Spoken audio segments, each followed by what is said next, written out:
Okay, now No we issue. can really start.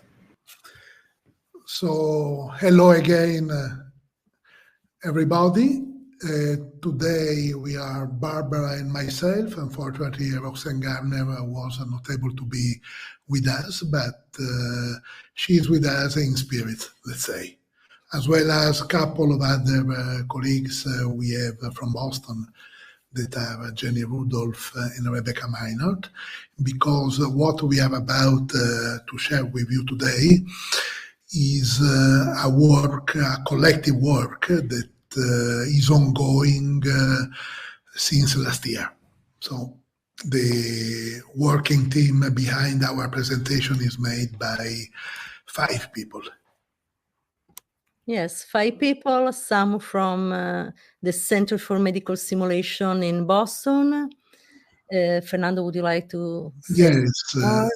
Center for Medical Simulation is one of the branches from Harvard Medical School, and they are well known worldwide because they focus on behavioral simulation. Behavioral simulation in healthcare means mainly creating scenarios where people are expected to perform crises and situations that sometimes they have to face during working hours. And we work together from, or since better, 2016, December 2016. We have the Real Innovation Lab that is part of LogosNet. LogosNet is an international network that with Barbara and other colleagues we set up 28 years ago in 1996.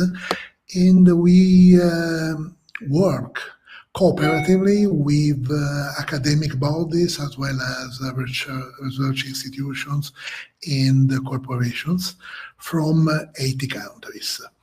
One and the major research partner that we have in medical simulation is the Center for Medical Simulation in Boston. That is why we are talking also on behalf of them. Another research center we have used to work with also for the topics that we are presenting today is the one of the training center from the International Red Cross. In this case is the Luigi Gusmeroli Training Center from Bologna, Italy.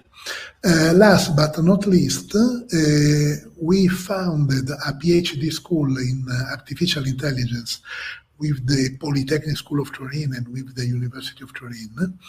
So we are also talking on behalf of them because we share a joint team that is enabling the avatars, because today we are about to introduce you some avatars. And the intelligence, the artificial intelligence behind our avatars is mainly developed in Turin, Italy, thanks to those 2 academic institutions, as well as thanks to our colleagues from our ICT department. So today we are here with you to share one of our projects about using generative AI and conversational avatars as training partners working about feedback. Our program, if you can go on one slide, Fer. Our program today is talking about the importance of practice and feedback in learning. We strongly believe that the more we are able to practice and the more we can receive real-time feedback, the best we learn. How can we enhance learning and readiness with AI-driven avatars? And we will talk about 2 case studies about how to practice with avatars. One is about de-escalating combative patients, and the other is about debriefing a delegation. And we will close our speech today talking about how we design AI-driven avatars. So starting from the scratch, building their physical aspects, their personality, and most of all, building the feedback that is so useful talking about learning. So let's say that today the key word is feedback in learning, associated with the practice, practicing and obtaining or giving feedback, depending on if we are instructors or teachers or learners. And artificial intelligence in order to boost avatars. And if you go on, Fernando, we know that learning needs feedback. We work a lot with simulation techniques, and we have action, we have feedback, reflection. We are talking about reflective practice, and again, feedback. And the most this feedback is real-time feedback. The most we learn in real time. So go ahead, Fer. What do we mean by real-time feedback? We mean a feedback that is immediate. So I'm practicing, and in real time, I can check how am I doing. So this helps a lot to correct immediately errors, and most of all, to reinforce correct behavior. Allows better understanding and also better retention, encourages and motivates learners, because when we have the circle closing immediately, we are motivated to try again, to practice more in order to learn more. And the result is an increased confidence. We need self-confidence in learning. We'll need to become more confident in our capabilities to really be able to behave in our best way. We know that the more frequently and consistently we provide feedback, the better is for learners. But we also know that sometimes this is not possible. Today we are talking about healthcare training, and specifically we are talking about nurses training. And there is in this year's fair, if you want to share the next 2 slides, this is about the importance of having a timely, accurate, and actionable feedback. But what we know, if you go ahead, Fer, is that there is a strong nursing faculty shortage. The American Association of Colleges of Nursing is telling us that we miss 29,000 new students because of the lack of faculty, classroom space, and other administrative concerns. So is the faculty delivering feedback? But we are lacking faculties. From these needs, we thought that could be very useful developing programming with AI-driven avatars to have the possibility to practice and to have meaningful real-time feedback, personalized feedback in real time automatically using the artificial intelligence. And so we developed this program of artificial intelligence-driven conversational, where students can meet an avatar. Fer, go on, please.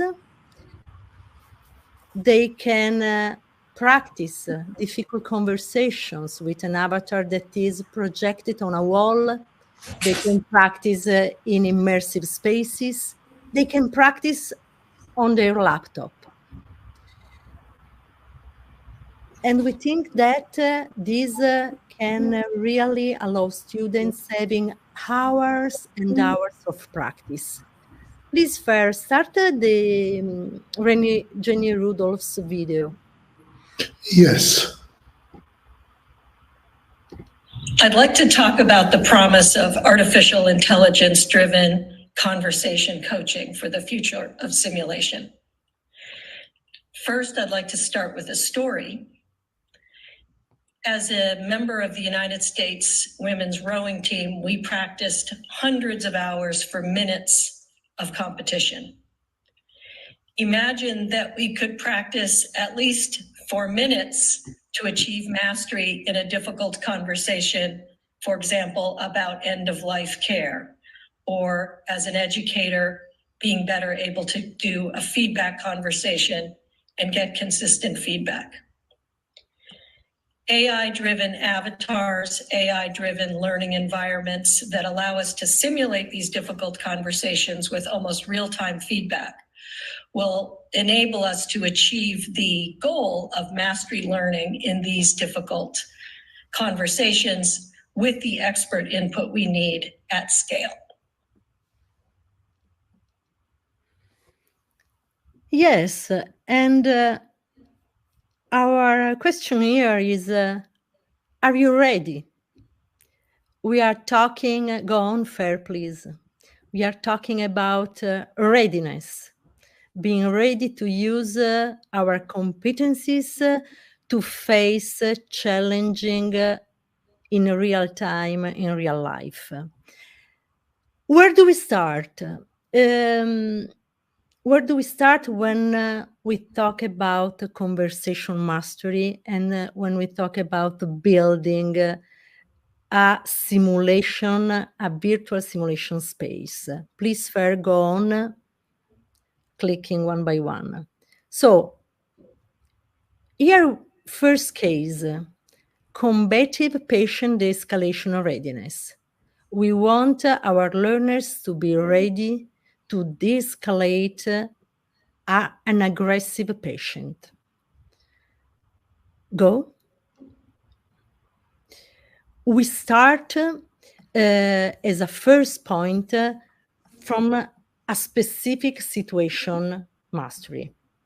In this case, you go, Fernando, without me saying, dealing with a patient that is angry about waiting, that is frustrated because of the pain, and that is verbally aggressive. So we start from a specific scenario. And let me allow to come back to the fundamental skills that learners need to be able to face the situation. In this case, we have empathy, non-aggressive language, assertiveness, reassuring language. And these are the skills that we use to build the feedback from the avatar, from the artificial intelligence build. Our goal is really having learners that at the end of this training are ready to de-escalate conflicts during real-life conversations, to proactively prepare themselves for difficult patient-nurse conversation. So we talk about readiness when we want students not only to learn, not only to understand, but really to be ready to perform at their best with confidence.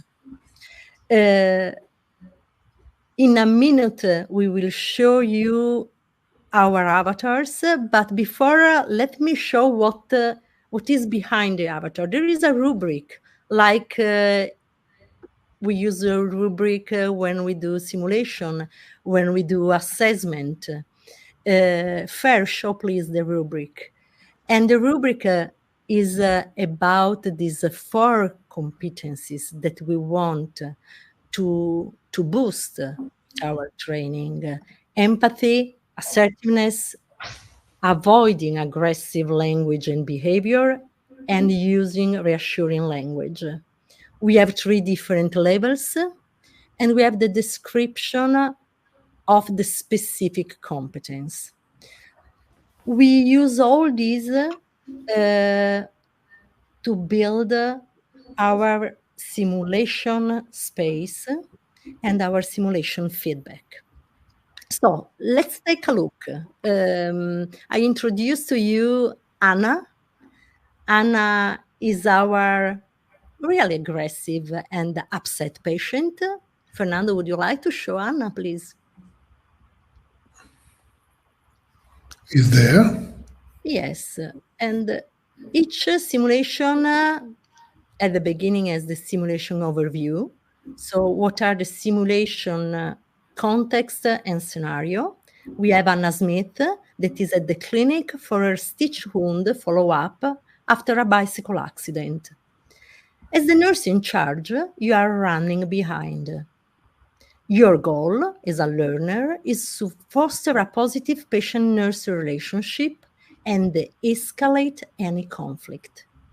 So, in this specific scenario, the learners have the occasion to practice the 4 competencies that we just saw in the rubric. And let's take a look about one of the learners practicing with Anna that is, in this case, projected on a big wall. This is a very big wall from our area labs. In this case, in Turin, Italy, is one of the labs where we develop and prototype our solutions. So it's a little bit in between an immersive setting and a theatrical place also for shootings and recordings. Yes, to specify better, sometimes we work with avatars on the laptop. Sometimes we work with avatars projected on one wall or a totem. Sometimes a corner that gives a better immersivity. And in other cases, a 3 or 4 walls immersive room that is really immersive. Okay. May I start? Yes, please.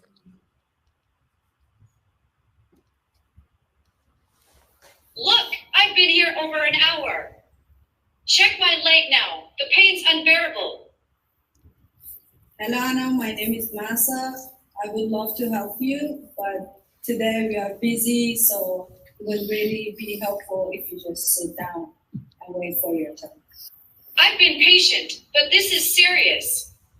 I can't just sit while my wound worsens. I understand your situation, but as I said, today we are busy, and as you can see, everybody is in pain. Everyone's pain matters, but waiting this long with stitches is just unacceptable. As I said, I'm so sorry for the thing that happened to you, but I cannot do anything else. Apologies don't ease pain. This is urgent. You should prioritize cases like mine accordingly. Now I'm going to be unprofessional. Look, lady, I just told you calmly and easily that you have to wait no matter what, because everybody here is in pain and they want their turn. So it would be really helpful if you just sit down. Thank you. Understood, but my condition could worsen. I need someone to take this seriously now. We're going to take you seriously if you just be respectful and read the room, because you're in a clinic and we have to be really calm. And if you don't understand this, I will be really harsh to you. Respect goes both ways. My injury is critical and waiting longer isn't an option for me. Yeah, I understand, but at the same time, just screaming at me doesn't really ease your pain. If you're continuing to do this, I would ask you to leave, because this is disrespectful.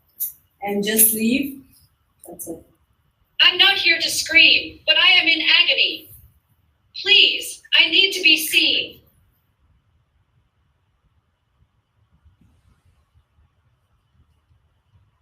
So what we are seeing there is that the learner has the occasion to interact with the avatars. The dialogue is free, so the learner really can interact doing her best to try to de-escalate the conflict. On the screen, you see projected the transcription of the dialogue. The system allows a learner to have the transcription always open or to open it at the end of the interview. In our opinion, this is really helpful in order to go back to understand the dynamic in the relationship. And the avatar is built, you saw at the very beginning, to be aggressive, but there are shadows in the emotions of this patient. The most the learner is able to be empathetic, to use reassurance, the most the avatar will calm down. The most the learner will be aggressive, the most the avatar will become aggressive. And Fer, let's take a look of the feedback. So there is one option that is opening the transcription. Another option is opening the feedback. And in the feedback, you can see on the left side of the screen your phrases. So all the phrases pronounced by the learner. In the blue square, you can see highlighted phrase by phrase what the learner told to the patient. In this case, there is a title because this phrase has been detected as a reassuring language phrase. So, hello, Anna, my name is Masa. I would love to help you, but today we are busy. So it would really be helpful if you just sit down and wait for your turn. The feedback is structured in a way where you have your phrase, the key points. In this case, your approach is calm and you are offering a solution by asking Anna to wait for her turn. This maintains a positive tone, even in the face of a demanding situation. But most of all, we think that feedback has to offer also solution and guidance. So not only pointing out the flaws, but also giving guidance. And so at the very end, we have a suggestion for rephrasing. And you can see that this phrase is really more empathetic. Hello, Anna. I understand that waiting can be frustrating, especially when you are not feeling well. We are doing our best to attend to everyone as quickly as possible. Your understanding and patience are greatly appreciated. So the learner can go through all the phrases, watching and the characteristics, the key points, but also having the occasion to see a suggestion for rephrasing. That is really helpful. Then, if Fernando, you go on, we can see other two feedback about this dialogue. The aggressive language detected by the artificial intelligence. We're gonna take you seriously if you just be respectful and leave the room because you are in a clinic. And again, key points and rephrasing. Or the last is an empathetic phrase. So what's happening here, if you go on, Fer, is that we have the frames of the learners that influences his actions. and that influence the results. And the feedback allows to go back and debrief the results in order to understand the behavioral level of the actions and to understand the frames that are determining this kind of behavior. So this allows really learning and boosting competencies. Usually when we use this kind of programs, learners have the avatars really free for them, so they can try different scenarios. They can see different feedback, so they can see the boosting of their competencies, and each 5 to 10 feedback, they have the instructor coming to them to help with more structured feedback. Fernando, don't know if you would like to add something. Just focus or point out that the students may be within a classroom, could be a real immersive classroom, one or usually 2 or more projected walls, or they may face a totem or just their own computer, laptop or PC or Mac, or last but not least, they may work using their own mobile devices like telephones or pads. So very different ways to deliver the same experience. For sure, the most immersive one is the one where students are living collectively the experience into an immersive classroom.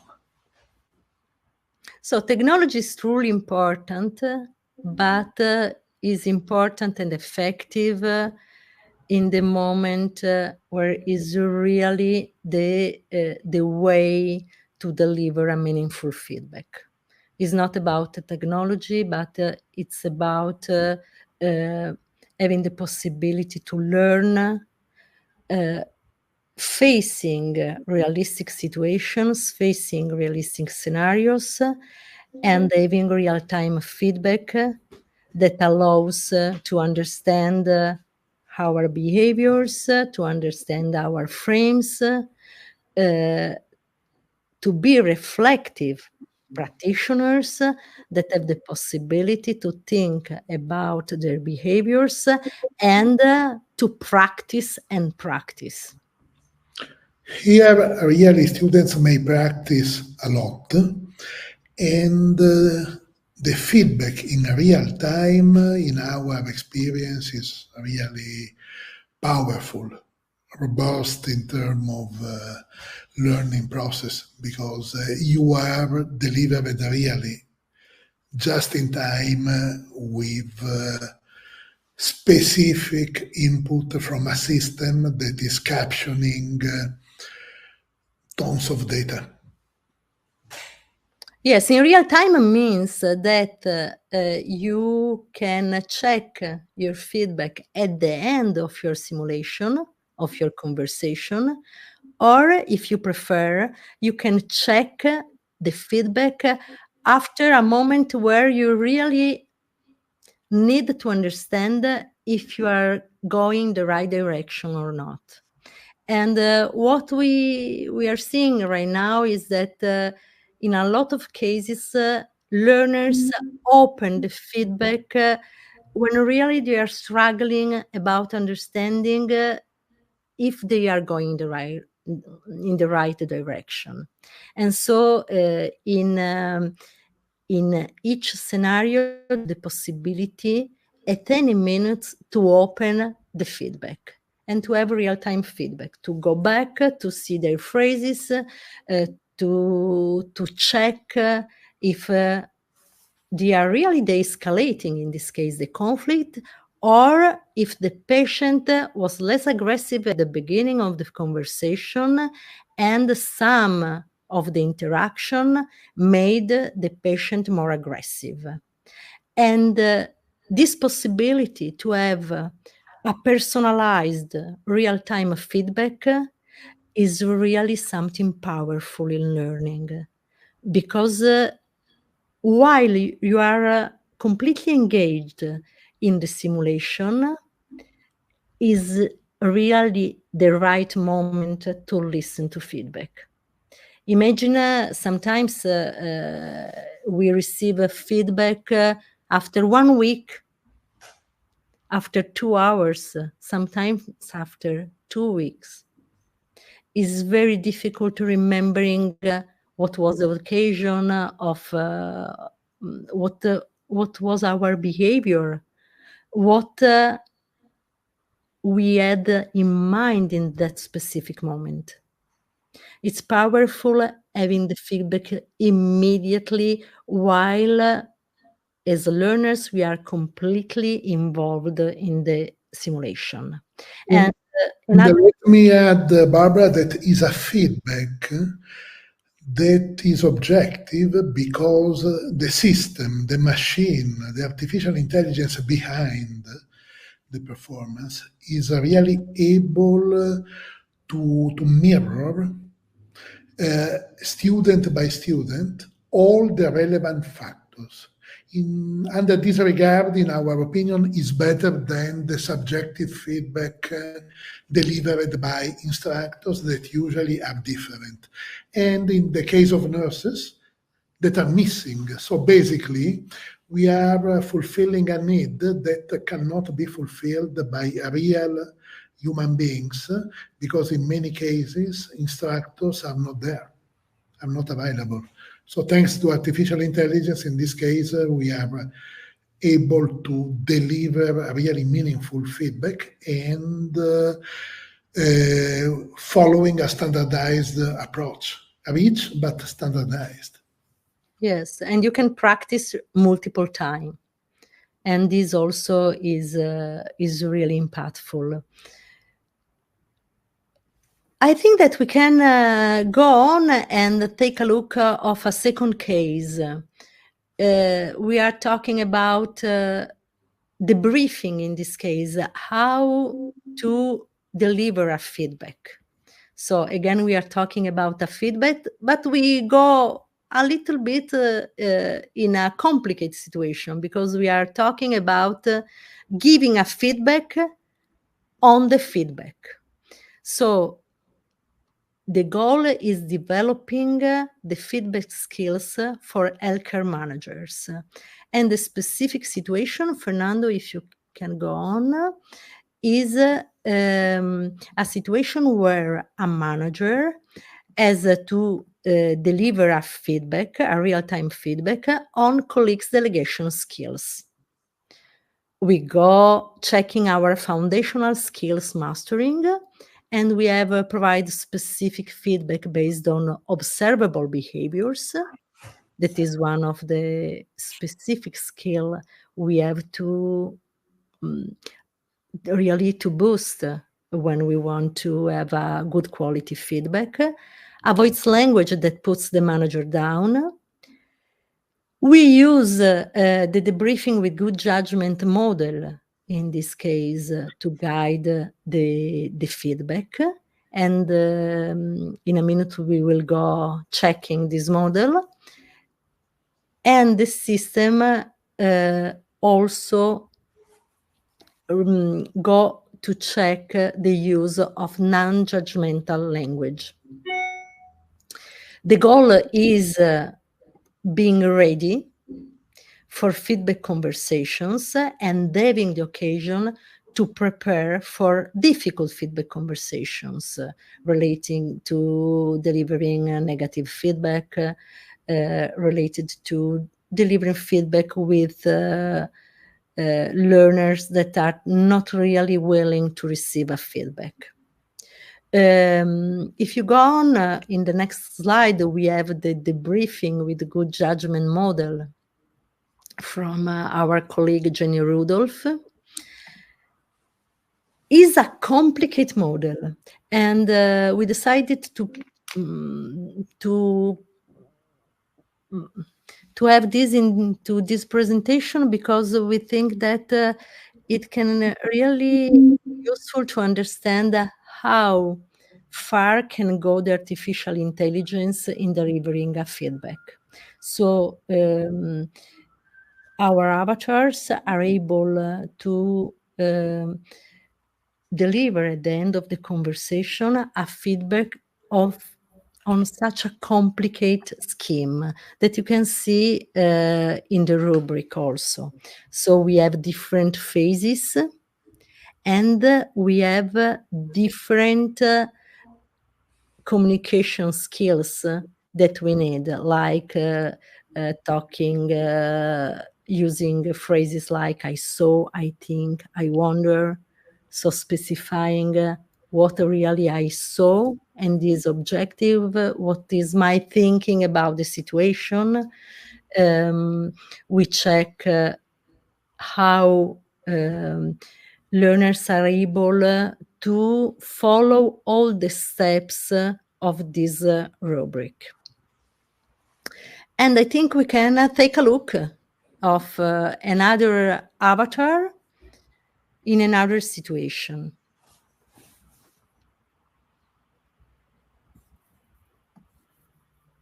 If you want to share, Fer, you can go on.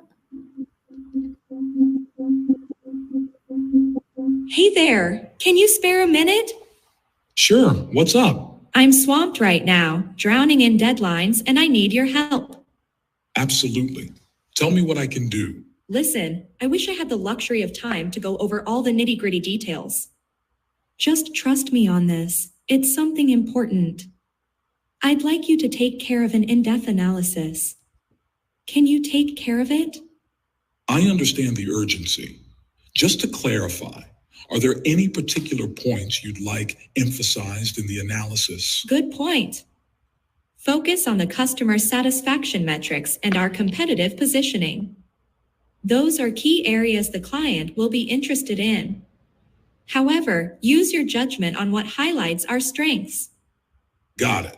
And regarding the format for the presentation, any preferences? Good thinking. Keep it concise, yet comprehensive. A visual representation of the data would be great.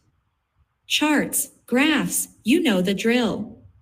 I trust your creativity on this. Understood. If I run into any roadblocks, is there someone specific I should reach out to for guidance? Absolutely. Go to Sarah from the analytics team. She'll provide the support you need. And, of course, I'm here for any high-level clarifications you may require. But, ideally, you won't need to contact me.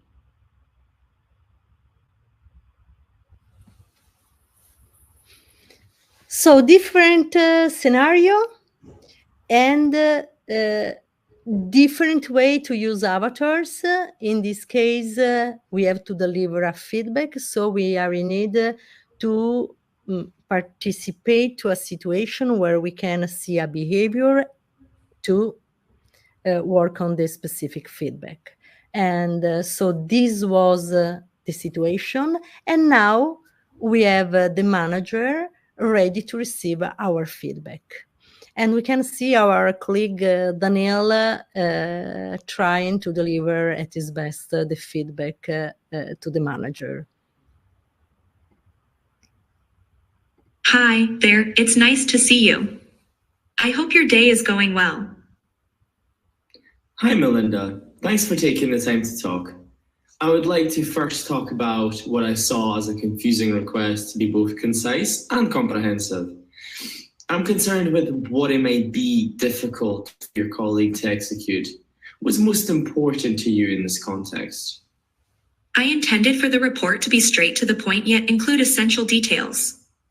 If that wasn't clear, I'll aim for better clarity next time. Okay, so how would you plan to handle something like this next time? Next time, I'll be sure to provide more straightforward instructions. I understand the need for clearer communication. Thank you for your feedback. Let's see what would be if I say something a bit snarky. Well, I'm surprised we even have to have this conversation in the first place. This is such a basic skill. I appreciate your perspective. This situation has provided me a chance to reflect and work on my areas of improvement. Your insights are valuable. Thanks. Okay, now let's take a look at our feedback.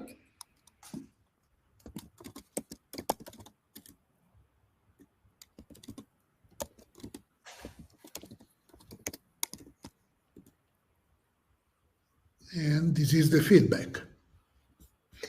And this is the feedback. I'm checking the messages, and it seems that online audience cannot see any screen share. Can you confirm? Can you see now? Not sure. Yes, perfect. Happy to know. If there is something that you missed out, please let us know. And at the same time, let us know if you have any questions so far. In a minute, we will leave the stage to your questions. Now is, again, a different feedback, same model. So we have our phrase, the phrase pronounced by the learner on the blue square, the key points, and a suggestion for rephrasing. In this case, you see the feedback is more complicated. It's more complicated because we have a lot of key points related to the way learners are communicating, but also about the way they are following their script and the main steps of the feedback. So in this case, you have a rephrasing again that helps being really clear in the communication, that helps really avoiding judgment and focalizing the attention on the behaviors. If you go on further, we can see another phrase of the feedback.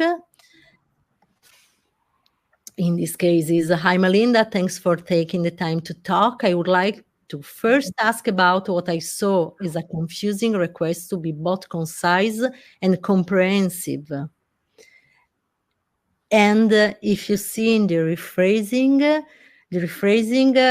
I noticed that there seems to be a request for, so it's more respectful as a language. And you can also spot on the left side of the screen some red icons. And these are the icons we put on the phrases that need more attention, where really learners have to focus to collect the feedback. Because you can imagine that at the end of an interview, of a dialogue, the phrases are a lot. And so it's important having a sign that tells the learner, you need really to focus here. And please, let me add that Barbara is saying the icon we put, but it's the system that is automatically putting the icon. All this process is automated. Yes, but our engineers that put these icons in order to let learners really understand where is the point to focus their attention. And I would like to highlight this because we really designed both the avatars and the situations, the scenarios, and the feedback from the scratch.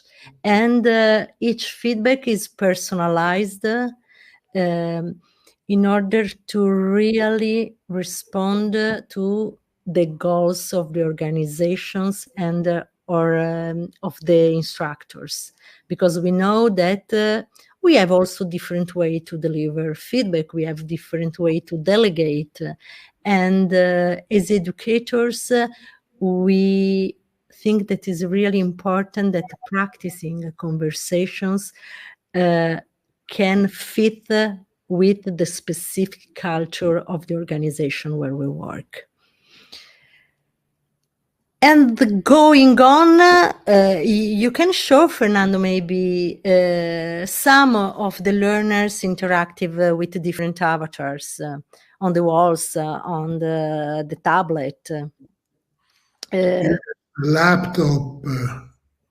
In this case, we are missing personal mobile phones, but is the other available option. Are there questions so far? Comments, doubts? Do you see me? Not No? You can't see you? Okay. We can't, but we can hear you. So my name is Hagir, I'm from Israel, and it was very impressive. And I wonder whether you can elaborate on the technological part behind this simulation, about the development of such simulation. What does it then? What did you need in terms of technology to do it? Our technology that is developed at the Real Labs in between Houston, Texas, Lugano, Switzerland, and mainly Turin, Italy, where we have the doctoral school with the Polytechnic and the University of Turin. And our technology means developing and training neural networks, sometimes online, other times only locally. So sometimes using also large language models like ChatGPT or Gemini or Cloud.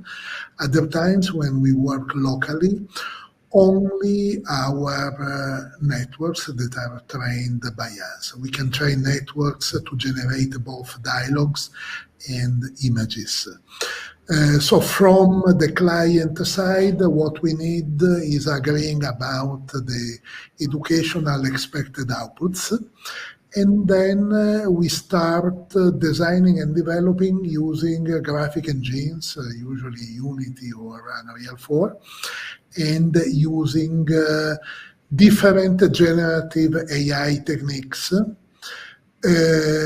jointly with an instructional approach that is known as universal learning design, merged with backward design. That means, in a few words, that we start from the expected outputs.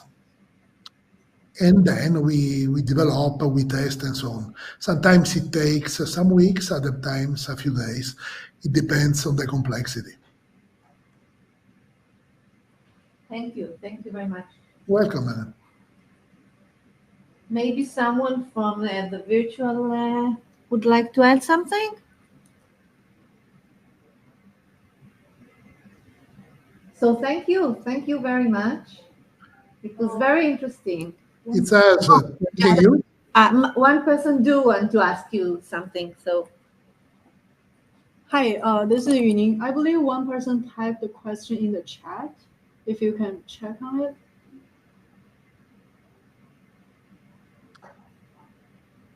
Oh, yes.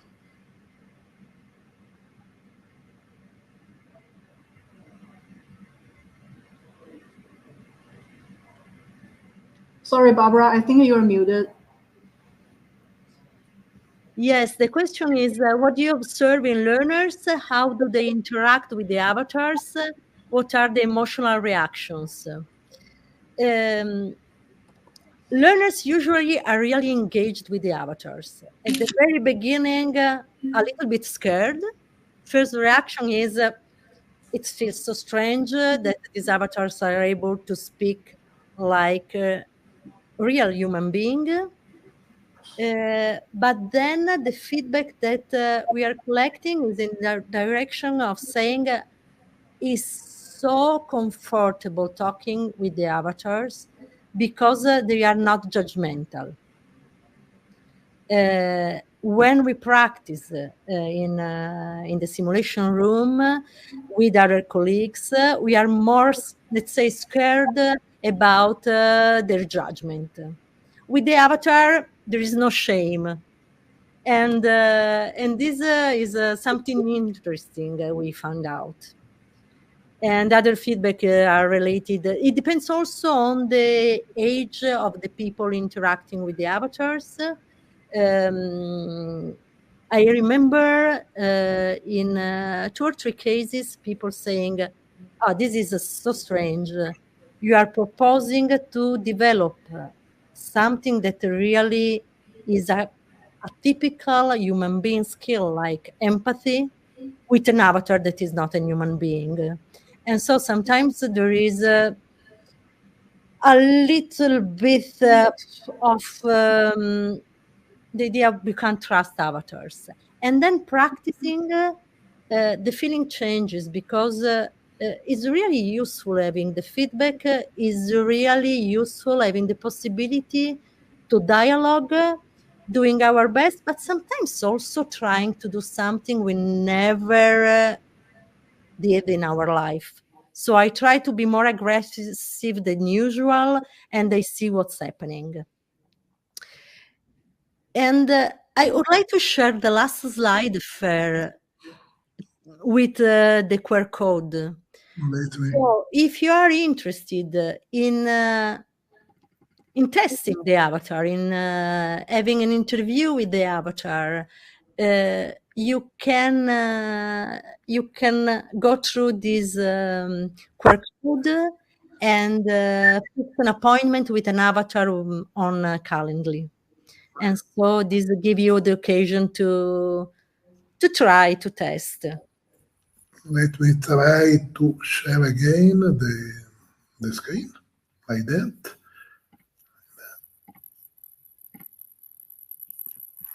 And I'm here.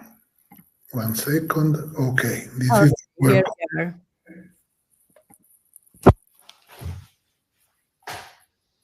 So you can directly reach us, in this case, our colleague Daniel, that was the colleague that talking to Melinda in the second case. And we can easily arrange a meeting online to have a deeper understanding from a practical point of view of what is talking to an avatar. And Fer, if you like to go back 1 or 2 slides, you have some more avatars to show. So these are some of our avatars. We use avatars a lot also to face the AI-related topics, so about diversity and inclusion. So we try to really have very diverse avatars to practice sometimes the same situation with very different people, and to see if the learner's behavior change. And that's all. Thank you for your attention. And if you have any more questions, feel free to ask or to write us. It was a pleasure being with you. Thank you so much. Thank you very much. Thank you very much.